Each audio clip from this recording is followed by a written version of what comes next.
seus lindões, Chrysler aqui, e no vídeo de hoje a gente vai falar sobre a parte 4 de La Casa de Papel, porque finalmente estreou na Netflix nessa sexta-feira, dia 4, a gente tava super esperando, e gente, que coragem essa parte 4, sério. Então olha, a gente vai discutir tudo sobre ela aqui com spoilers, porque eu já trouxe um vídeo de primeiras impressões sem spoilers aqui no canal, porque eu tive acesso antes a 5 episódios, então eu consegui falar de forma mais abrangente da série sem spoilers, e por isso o vídeo de hoje é com spoilers. Mas olha, gente, não é só esse vídeo que a gente vai falar de La Casa de Papel, não. Como eu venho falando nos vídeos, a gente vai falar muito. Tem teoria que eu quero especular aqui com vocês, tem coisa que a gente vai falar sobre o final. Então, pra você não perder nada, se inscreve no canal e clica no sininho pra receber notificação pra quando tiver um vídeo novo, que eu sempre trago as novidades dos filmes e das séries aqui pra vocês. Nessa parte 4, a gente vê a continuação direta do assalto do Banco da Espanha, que parece ter mais história ainda pra contar devido a esse final. Mas o final da parte 3 deixou a situação bastante tensa. O professor declarou guerra depois que ele imaginava que a Lisboa tinha morrido. A polícia tá ameaçando entrar no Banco da Espanha. A Nairobi levou um tiro e tem um novo vilão aí que vai deixar essa temporada mais aterrorizante ainda,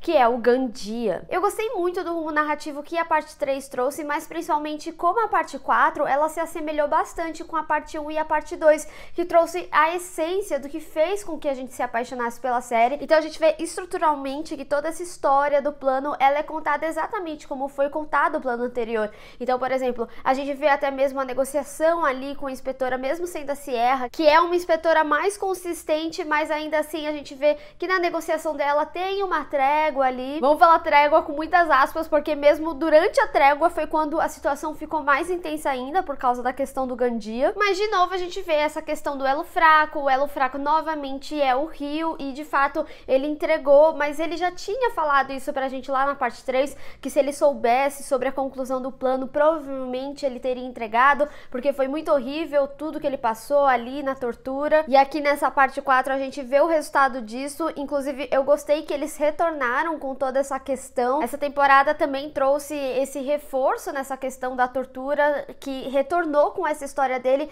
mas também com relação a Tóquio e o Gandia. Eu tinha especulado na análise de trailer que haveria essa possibilidade, mesmo que não tenha sido uma tortura explícita ou similar ao que o Rio passou, ainda assim houve, né, essa questão. Então a gente vê que a série, ela reutiliza tanto aspectos narrativos da parte 1 e da parte 2, como também do que foi mostrado na parte 3, então ela é bastante consistente na história que ela tá contando. E a parte 4 também trabalha com essa possibilidade de um impostor. Na parte 1 e 2 era na realidade o professor que tava ali ouvindo as coisas na tenda, e o pessoal achava que tinha esse infiltrado ali entre a polícia. Aqui de fato a gente tem um infiltrado, e eu gostei muito, principalmente quando a gente vê a polícia, o sistema fazendo coisas tão erradas, tem uma pessoa que nem foi a Lisboa, a Murilo na época, falando, eu não concordo com isso. Mas aqui a gente vê que tem essa intensificação de tudo isso, mesmo que estruturalmente seja bastante similar, ainda assim existe essa intensidade, assim como a intensidade do plano, que vai continuar provavelmente na parte 5 e 6, que já havia saído uma matéria falando que a Netflix teria encomendado. A Netflix não anunciou isso oficialmente, mas provavelmente nos próximos dias a gente vai saber que a parte 5 e 6 estão confirmadas, então em breve teremos a continuação dessas histórias, apesar que eu sinceramente esperava que eles terminassem nessa temporada. Inclusive, isso é até um aspecto que traz um incômodo que eu senti com essa temporada, porque por ela ser uma temporada de passagem desse plano, não é nem o início, a gente tá ali no meio, ela também acaba sendo um pouco anticlímax em alguns sentidos. Então tem algumas reações dos personagens que, se a gente não vem acompanhando desde a parte 3 de forma que vai se intensificando, parece que algumas situações não fizeram muito sentido, apesar de terem feito sentido. Então, por exemplo, quando a gente sabe do final da temporada e a gente vê que realmente não terminou essa história, eu imagino que a série teria sido melhor contada nessa questão do clímax e do entendimento sobre esses personagens se fosse 16 e não 8. Mas eu entendo também que é o direcionamento, afinal La Casa de Papel faz muito sucesso e as pessoas vão assistir dependendo de quantas temporadas tiver. Mas uma situação que eu achei que não foi muito conveniente com toda a história que estava sendo contada foi com o Palermo. Eu sei que era necessário que tudo isso acontecesse para justamente se intensificar. O Gandia, ele veio sim como um cara que intensificou mais ainda tudo isso, mas a forma que isso se tomou me pareceu um pouco desproporcional, assim como o perdão a ele. Mas uma coisa que eu gostei muito muito, foi que eles trouxeram também a essência do plano. Quando a gente vai até aquele plano Paris, a gente tem toda a retomada de como foi o plano na primeira parte, em que o professor tinha tipo aquela escolinha e os assaltantes iam tirando suas dúvidas, e conforme essas dúvidas eram tiradas, a gente ia acompanhando o decorrer do plano, e foi muito legal. Inclusive foi interessante que a Lisboa de fato entregou o professor, entregou em alguns aspectos, era o planejado, e se a gente parar para pensar, ela acabou não entregando muito, ela entregou mais uma questão de estrutura do plano, e isso é um aspecto muito interessante sobre La Casa de Papel, porque por mais que a gente consiga fazer essas teorias e imaginar que a Lisboa pode entregar, que a Tatiana é sei lá quem, e a gente vai falar da Tatiana ainda aqui no canal, e ainda assim La Casa de Papel consegue surpreender a gente com essas histórias. E um outro ponto muito forte de como eles contam essa história, pra mim, é muito nítido que eles têm o final bem estruturado, a ponto deles conseguirem introduzir histórias que a gente nem imaginava. Então a gente vê, por exemplo, relação entre a Nairobi e o Bogotá, coisa que a gente nem imaginava. É muito legal, surpreende muito, e principalmente dá uma curiosidade. Eu queria saber um pouco mais. Eu acredito que a série talvez possa trazer sim a Nairobi em flashbacks devido ao que aconteceu. Eles podem, por exemplo, utilizar a Nairobi como um recurso que eles mesmos já usam. Só, gente, não vai me teorizar que a Nairobi sobreviveu, porque ficou bem claro aquele tiro. Eu acho que eles fizeram dessa forma pra ninguém teorizar que ela ainda está viva. Então, a gente já vai falar sobre isso, que eu acho que merece uma atenção maior sobre esse momento corajoso. Outro aspecto que eu achei bastante corajoso da parte deles foi trazer essa briga entre os casais, porque a gente vê eles muito bem estruturados, e aí eu acho que também tem outros aspectos a serem trabalhados, como na Estocolmo. Eu acho que ela tem um ganho dela vir sozinha um pouco nessa temporada, assim como eu acho que o Denver também teve um ganho dele se entender ali com o Rio e ser parceiro realmente do Rio, mesmo enquanto ele estava desconfiado de que algo poderia estar acontecendo entre ele e Estocolmo. Então eu acho que essa parte, no geral, ela foi muito importante pro protagonismo individual dos personagens e também pro amadurecimento deles, pro crescimento deles. E o mais interessante dessa história é porque justamente por eles trabalharem com flashbacks, a gente também tem vislumbres do flashback do primeiro plano. Então é muito interessante como eles passam essa sensação de que eles são uma grande família, que nem eles falam, porque eles estão juntos há muito tempo, eles viveram juntos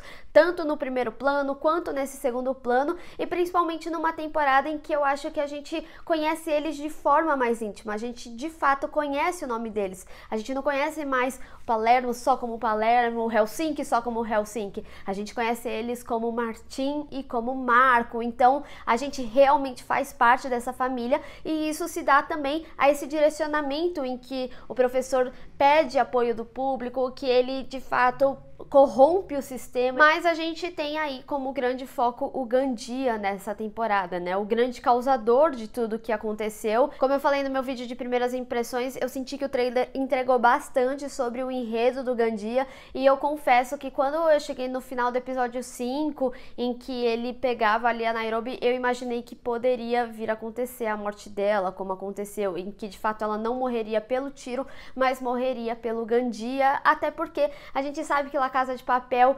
trabalha com essas questões. Eu achei eles extremamente corajosos. É muito difícil a gente ver séries hoje em dia que simplesmente pega a pessoa que a gente mais gosta, assim como foi com o Berlim, e mata. E nesse caso foi com a Nairobi. Então é muito corajoso que eles realmente façam isso. Tem uma passagem do Berlim que exemplifica muito bem como que é essa temporada. Ele fala que não existe plano perfeito e que todo plano que é assim muito intenso existe o caos. E é justamente o que essa temporada, é justamente o que o Gandia causa. Caos. E a série tendo essa consciência da importância da Nairobi, eu gostei muito de como eles fizeram homenagem, inclusive o que se deu ao final dessa grande homenagem pela Nairobi, pela puta que manda.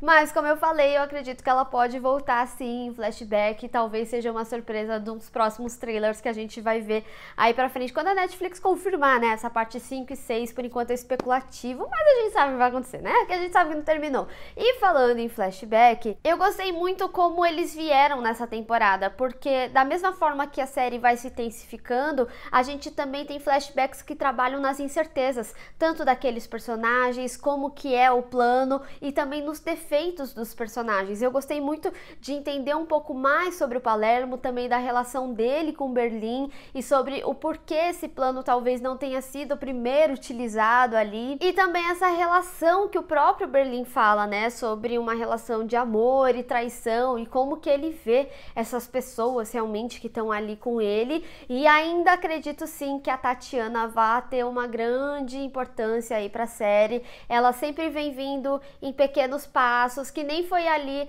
a Manila, que a gente já vai falar dela, mas ela ia aparecendo e no final ela de fato teve uma importância. Eu acho que a Tatiana ainda tem sim uma grande importância, que nem eu fiz a minha teoria ali na parte 3 de La Casa de Papel em julho de 2019, o link também vai estar aqui na descrição.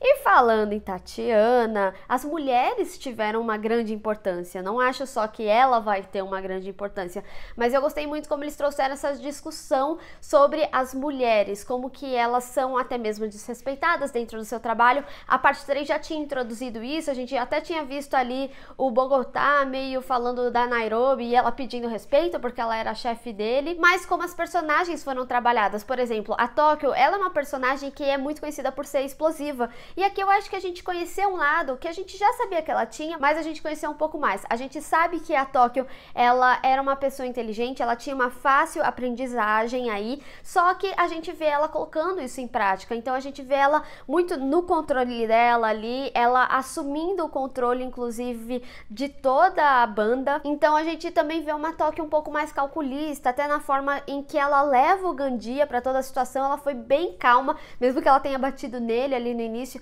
eu senti que ela levou muito bem as situações, assim como a Estocolmo. Eu gostei quando teve essa separação de casais, porque a Estocolmo a gente sempre conheceu ela como alguém sofrendo por amor, antes era o Arthurito e depois com Denver, e aí ela se tornou assaltante, mas a gente nunca tinha visto a Estocolmo de forma individual, e aqui é por isso que eu gosto um pouco dessa desvencilhação dela com o Denver. Eu acho assim que eles vão retornar, afinal eles têm esse filho que o Denver considera dele, independente de quem seja, então ela ficou ali na posição da Nairobi, ela tá se entendendo dentro ali, né, do grupo, como que ela é como assaltante, afinal ela era uma refém antes, e esse é o primeiro plano que ela atua como uma assaltante, então eu acho que ela pode engrandecer mais ainda nesse plano. Até mesmo a Sierra a gente vê, por exemplo, o chefe dela fazendo um comentário sobre hormônio, sendo que ela é uma mulher que tá ali fazendo as coisas acontecer, e ela é muito inteligente, inclusive eu gosto muito da inspetora Sierra. É interessante porque essa personagem,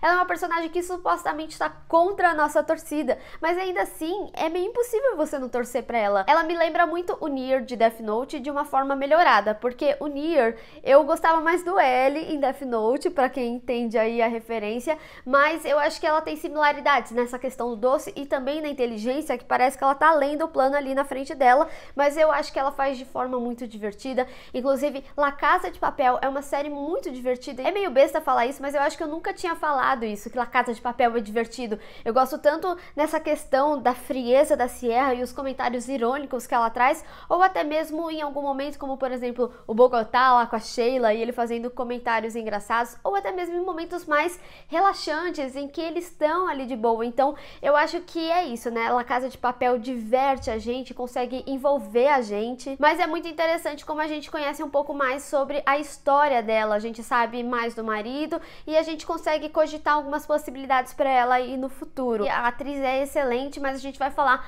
num vídeo de previsões, de teoria e tudo mais. E a gente também tem a situação do Arthurito, né?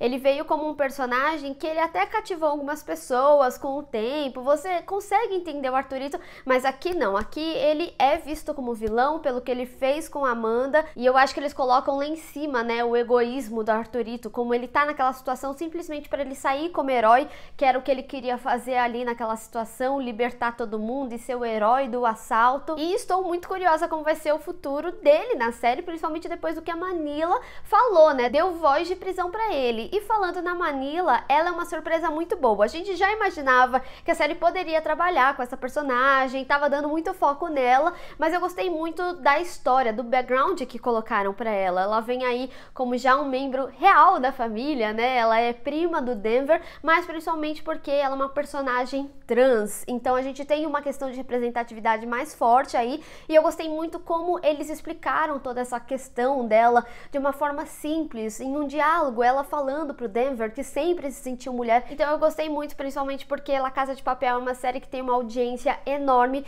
e é muito interessante que eles coloquem situações como essa e que explique de maneira simples. E agora que ela se revelou como uma assaltante infiltrada, eu acho que ela também pode crescer muito aí no grupo. Eu tô curiosa como eles vão explorar, mas a gente vai especular em outro vídeo aqui. La Casa de Papel parte 4 realmente deixa os fãs com o coração na mão ao longo aí da sua história, como a própria Alba Flores falou em entrevista aqui no canal. E apesar de ter algumas situações que acaba sendo anticlímax, ainda assim ela consegue manter toda a adrenalina e a curiosidade para o que vai ser desse plano, que claro vai fazer a gente maratonar um monte, porque a gente quer muito saber sobre o desfecho desse assalto. Mas deixa aí nos comentários o que você achou da parte 4 de La Casa de Papel, vamos discutir. Bem pessoal, espero que vocês tenham gostado desse vídeo, não esqueça de deixar o seu gostei e compartilhar nas redes sociais, inclusive me segue lá, se inscreve no canal e clica no sininho para receber notificação para quando tiver um vídeo novo. Te vejo no próximo, tchau!